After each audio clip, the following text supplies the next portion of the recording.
প্রিয় দর্শক, আসসালামু আলাইকুম এবং অনেক অনেক শুভকামনা সবার জন্যে।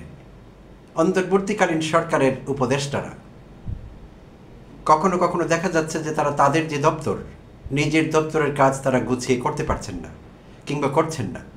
তারা অন্য দপ্তরের কাজ নিয়ে খোঁজখবর রাখতে অনেকেই পছন্দ করেন, এটি কিন্তু পরিষ্কার হয়েছে ইতিমধ্যে। আমি একাধিক এপিসোডে আমার কন্টেন্টের আমি উল্লেখ করেছি, বিশেষভাবে একজন উপদেষ্টার কথা যদি বলি, উপদেষ্টা রিজওয়ানা, পরিবেশ উপদেষ্টা। আমি পরিবেশ বিষয়ে দৃশ্যমান কোনো কাজ তাকে করতে দেখিনি, কিন্তু অন্য বিষয়ে তিনি যথেষ্ট নাক গলান। সব জায়গায় তাকে দেখা যায় সরব, তার একটি সরব উপস্থিতি রয়েছে সব জায়গায়। তো তাতে কোনো সমস্যা নেই।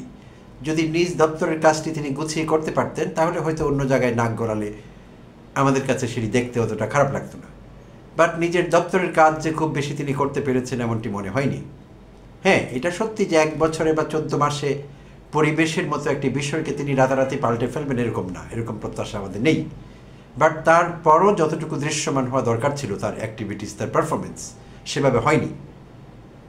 আচ্ছা, তো এই এপিসোডে তাকে নিয়ে কথা বলা আসলে আমার উদ্দেশ্য না, জাস্ট একটি আমি উদাহরণ হিসেবে ব্যবহার করছি যে উপদেষ্টারা অনেকেই নিজের দপ্তরের কাজ গুছিয়ে করছেন না কিংবা করতে পারছেন না কিংবা চাচ্ছেন না। অন্য জায়গায় তাদেরকে বেশি সরব দেখা যায়। আবার কোনো কোনো উপদেষ্টা আছেন তারা হয়তো বেশি বেশি আলোচনায় থাকতে পছন্দ করেন কোনো কারণে। আবার কেউ কেউ একেবারে নির্লিপ্ত, আলোচনায় থাকতেই চান না, এরকম মনে হচ্ছে। তো যাই হোক, এক একজন এক এক রকম হবেন, এটি স্বাভাবিক। তো আজ যেই বিষয়ে কথা বলবো, সরকারের দুজন গুরুত্বপূর্ণ উপদেষ্টা। সবগুলো মন্ত্রণালয় বা তাদের পোর্টফোলিওগুলো সবই গুরুত্বপূর্ণ, বাট তারপরেও আমি বলবো অ্যাক্টিভিটিস, তারপর কর্মপরিধি সব কিছুর তুলনায় বিবেচনায় স্থানীয় সরকার মন্ত্রণালয় এবং যুব ও ক্রীড়া মন্ত্রণালয় অবশ্যই গুরুত্বপূর্ণ মন্ত্রণালয়। আর এইটি সামলাচ্ছেন আমাদের সব্যসাচী উপদেষ্টা আসিফ মাহমুদ সজীব ভুঁইয়া। প্রিয় দর্শক, আমাদের জানা আছে।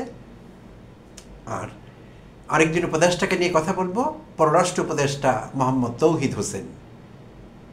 তাকে আমার কাছে বরাবরই একটু নির্লিপ্ত মনে হয়েছে, অনেক বিষয়ে প্যাসিভ মনে হয়েছে। তো যাই হোক, এটি তার টাইপ হতে পারে, তিনি হয়তো ইন্ট্রোভার্ট পার্সোনালিটি লোক হতে পারে। তো এখন আসিফ মাহমুদ সজীব ভুঁইয়ার কথা বলছিলাম। তো আসিফ মাহমুদ সজীব ভুঁইয়া অত্যন্ত কর্মব্যস্ত একজন মানুষ, কারণ তার সাক্ষাৎকারে আমরা শুনেছি কাজ করতে করতে তার রাত শেষ হয়ে যায়, ভোর হয়ে যায়। তো যেটি গিনেস বুক অফ ওয়ার্ল্ড রেকর্ডে কিন্তু এটি স্থান পাওয়ার কথা, যে বাংলাদেশের মতো দেশে এমন একজন সিনসিয়ার উপদেষ্টা আছেন, বা মন্ত্রী বলা যায়, তারা মন্ত্রীর পদমর্যাদায় আছেন, যিনি সারা রাত সারা দিন সারা রাত ভরে কাজ করেন। কাজ করতে করতে প্রায় নাকি তার ভোর হয়ে যায়। চমৎকার, এরকম কর্মবিরতি আমাদের দরকার। তো সঙ্গে তিনি আবার অ্যাড করেছিলেন যে হাঁসের মাংস তার খুব পছন্দ। এটিও দোষের কিছু না, হাঁসের মাংস আমাদের অনেকেরই পছন্দ, বিশেষভাবে শীত মৌসুমে। তার হয়তো সারা বছরই পছন্দ। আর হাঁসের মাংস নিয়ে তিনি অনেক আলোচনায় এসেছেন, অনেক বেশি। আর আমাদের টক শো ব্যাপারীরা বিষয়টি বেশি বেশি ব্যবহার করেছে, হাঁস কাণ্ড। তো যাই হোক, আসিফ মাহমুদ সজীব ভুঁইয়া বিভিন্ন কারণে তিনি আলোচনায় আছেন, আলোচনায় থাকতে পছন্দ করেন। গত রোববার 19 অক্টোবর তিনি তার ফেসবুকে একটি পোস্ট দিয়েছেন। পোস্ট দিয়ে তিনি আমাদের জানিয়েছেন আওয়ামী লীগ আমলে শেখ হাসিনার নির্দেশে এবং পরিকল্পনায় ভারতের সঙ্গে অনেকগুলো চুক্তি হয়েছে। তার কোনো কোনোটি গুপ্ত, কোনো কোনোটি সুপ্ত, কোনো কোনোটি অজানা, কোনো কোনোটি প্রকাশিত, কোনো কোনোটি অপ্রকাশিত। আমরা অনেক চুক্তি সম্পর্কে আমরা জানি না। হাসিনা নিজে উল্লেখ করেছিলেন যে আমি ভারতকে এত কিছু দিয়েছি, যা দিয়েছি তারা কখনো ভুলতে পারবে না, সবসময় মনে রাখতে হবে। সত্যি কথা এটি, কারণ আমরা অনেক কিছু সম্পর্কে এখনও জানতেই পারিনি, কি কি গোপন সুপ্ত গুপ্ত চুক্তি হয়েছে।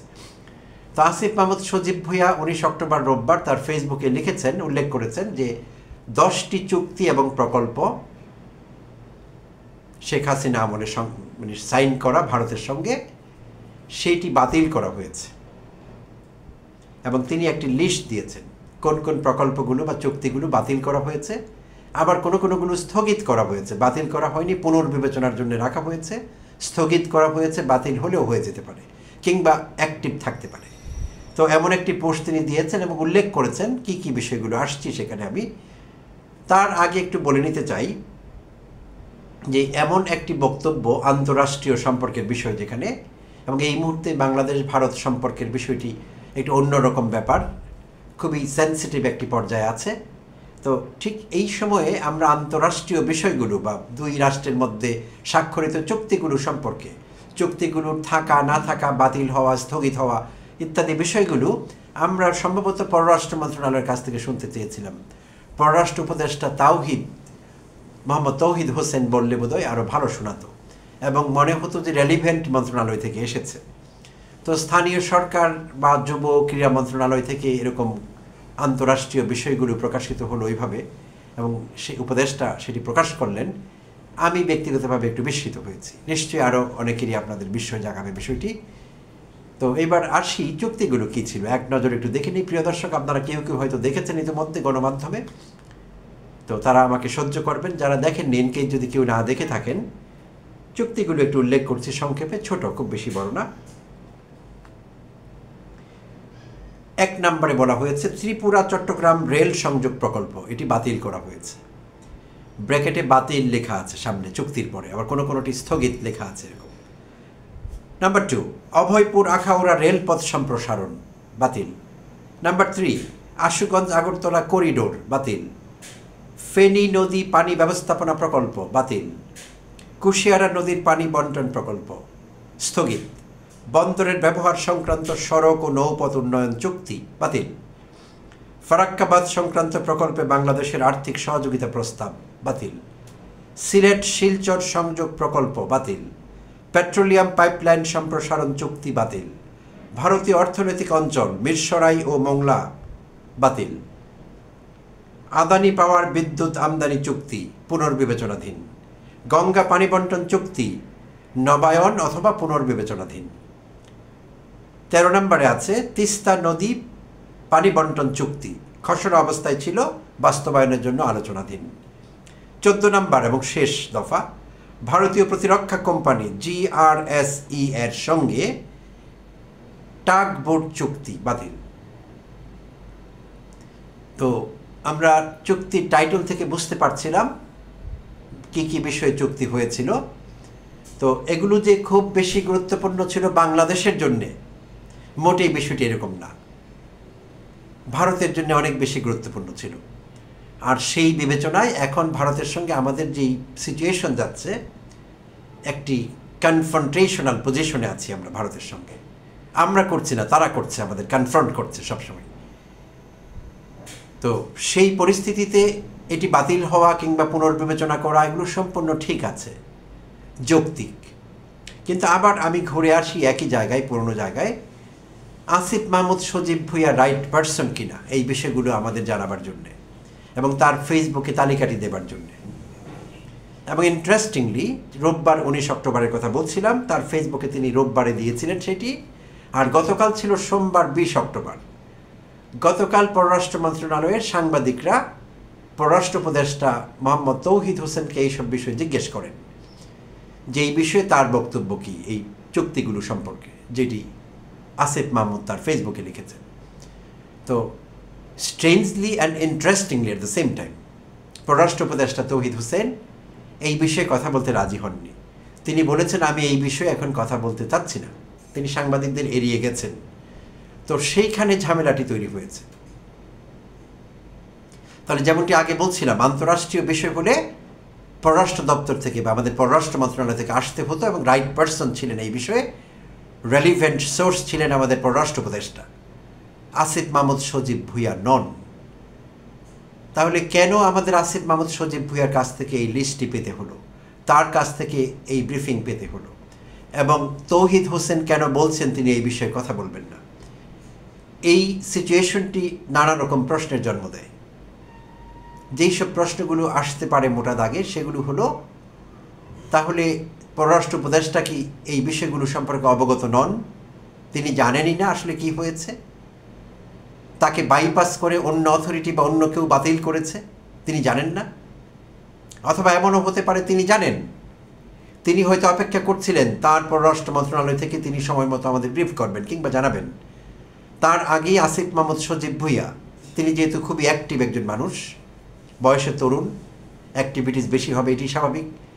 তো তিনি তার আগেই প্রোটোকল ভঙ্গ করে সিস্টেমের বাইরে গিয়ে আউট অফ দ্য বক্স চিন্তা করতে গিয়ে আগেই প্রকাশ করে দিলেন, যাতে তৌহিদ হোসেন ক্ষুব্ধ হয়েছেন এবং তিনি তার সেই মনোভাব ব্যক্ত করেছেন যে তিনি এই বিষয়ে এখন কথা বলতে চাচ্ছেন না। তো আসলে বিষয়টি কী ঘটেছে, সত্যিকার অর্থেই আমাদের কনফিউজ করে এরকম পরিস্থিতি। সরকার সম্পর্কে মানুষকে ভুল বার্তা দেয় এবং সরকারের উপদেষ্টারা বা বিভিন্ন মন্ত্রণালয়গুলো একটি হজবরল অবস্থায় আছে এমন ইঙ্গিত করে, কারণ সমন্বয়ের সুস্পষ্ট অভাব দেখতে পাচ্ছি, যেটি কখনোই কাঙ্ক্ষিত না। কোনো অবস্থায় আমরা এটি আশা করিনি, আশা করতে পারিও না, আসলে হতে পারে না এরকমটি। তো আশা করব এই বিষয়ে আমাদের আর বেশি সময় ধোঁয়াশার মধ্যে থাকতে হবে না। সরকারের প্রেস উইং, শফিকুল আলম তো আছেনই, আরেকজন অ্যাক্টিভ মানুষ, তাকে অতীতে অনেকবার দেখেছি পোস্ট দিয়ে আবার ডিলিট করতে। কেন দিয়েছিলেন পোস্ট জানি না, ডিলিট কেন করতে হয়েছিল সেটিও জানি না। সো আশা করছি তিনি খুব দ্রুত জাম্প ইন করবেন সিচুয়েশনে এবং একটি পোস্ট দিয়ে বা স্টেটাস দিয়ে আমাদের জানাবেন আসলে বিষয়টি কী।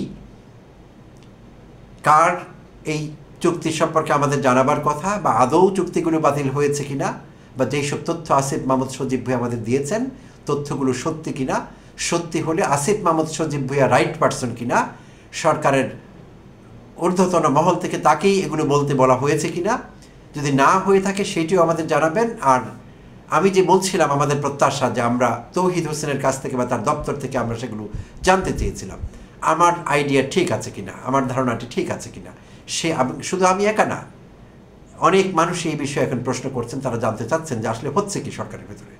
সুস্পষ্টভাবে এটি হজবরল অবস্থাটি তুলে ধরেছে সরকারের, আর এইটি সরকারের জন্য ভালো বার্তা মোটেই দেয় না, সরকারকে দুর্বল করে। এমনিতেই সরকারকে দুর্বল করার জন্যে অসংখ্য রকমের দেশি বিদেশি ষড়যন্ত্র ক্রিয়াশীল। তো সেইখানে উপদেষ্টারা মন্ত্রণালয় থেকে অন্তর্বর্তীকালীন সরকারের অংশ হয়ে এইভাবে যদি নিজেদের মধ্যে সমন্বয়ের অভাব দেখান এবং সেটি পাবলিক হয়ে যায়, তাহলে আরও বেশি দুর্বল হয়ে পড়ে অন্তর্বর্তীকালীন সরকার।